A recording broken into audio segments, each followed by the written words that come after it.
Hello friends, welcome to my channel. સ્વાગત છે તમારું મારા કિચનમાં. આજે હું તમારી સાથે શેર કરીશ ખાજા બનાવવાની રેસીપી. તો ચલો રેસીપી શરૂ કરીએ. તો સૌથી પહેલાં આપણે એક આવું વાસણ લઈ લેવાનું છે. એમાં આપણે મેદો લઈ લઈશું. તો આપણે આ 3 કપ ભરીને મેદો લેવાનો છે. તો 1 ટીસ્પૂન જેટલું આપણે મીઠું આમાં એડ કરી દઈશું. મિક્સ કરી દઈશું. તો 60 મિલી જેટલું આપણે આમાં તેલ એડ કરી દઈશું મોયણ માટે. હવે આપણે મિક્સ કરી દઈશું. હવે આપણે લોટ બાંધી દઈશું. પાણી નાખતા જઈશું, લોટ બાંધતા જઈશું. ફ્રેન્ડ્સ, લોટ આપણો સરસ તૈયાર થઈ ગયો છે. હવે આની આપણે રોટલી બનાવી દઈશું. તો આટલો લોટ લઈને આપણે આ રીતની ગોળી બનાવી દેવાની છે. હવે રોટલી વણવાની છે.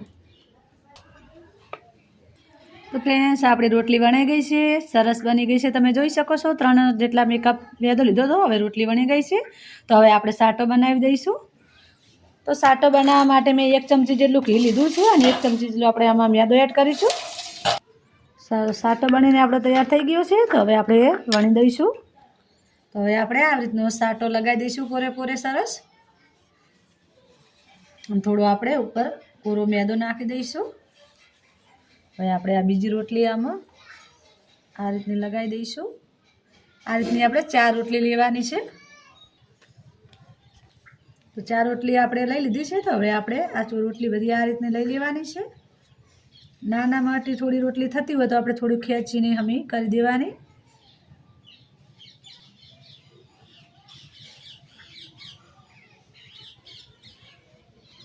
હવે આપણે આ ચોંટાડવું પડશે.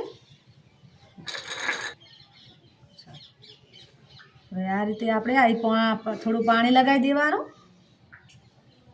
આ રીતની આમ ખેંચી સરસ આમ ચોંટાડી દેવાનું. એટલે શું આ રહ્યું આપણે તળતી વખતે ફૂલી ના જાય. હવે આ રીતે આપણે કટિંગ કરી લઈશું સરસ. ફ્રેન્ડ્સ, હવે આપણે આ રીતનું કરી દેવાનું છે. બે બાજુથી આમ ત્રિકોણ જેવું કરી દેવાનું છે. થોડું વેલણ ફેરવી દઈશું, કરી દેવાનું છે. તો ફ્રેન્ડ્સ, તૈયાર થઈ જશે આપણા ખાજા બનીને. તો હવે આપણે તેલ ગરમ થવા માટે મૂકી દઈએ અને તળેવાના છે. તો તેલ ગરમ થઈ ગયું છે. તો આપણે આમાં હવે એડ કરીશું.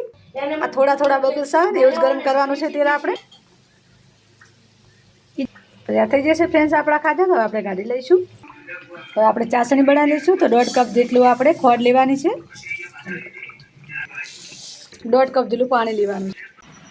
તો તૈયાર થઈ જશે ફ્રેન્ડ્સ આપણા ખાજા. તમે જોઈ શકો છો કેટલા સરસ બન્યા છે. જ્યુસી બનીને તૈયાર થઈ જશે. તો ચલો આપણે નીકાળી લઈશું. તો તૈયાર થઈ જશે ફ્રેન્ડ્સ આપણા ખાજા. કેટલા જ્યુસી બન્યા છે ને કેટલા સરસ બન્યા છે તમે જોઈ શકો છો. કેટલા જ્યુસી બન્યા છે, કેટલો ટેસ્ટ આનો ગજબ આવે છે.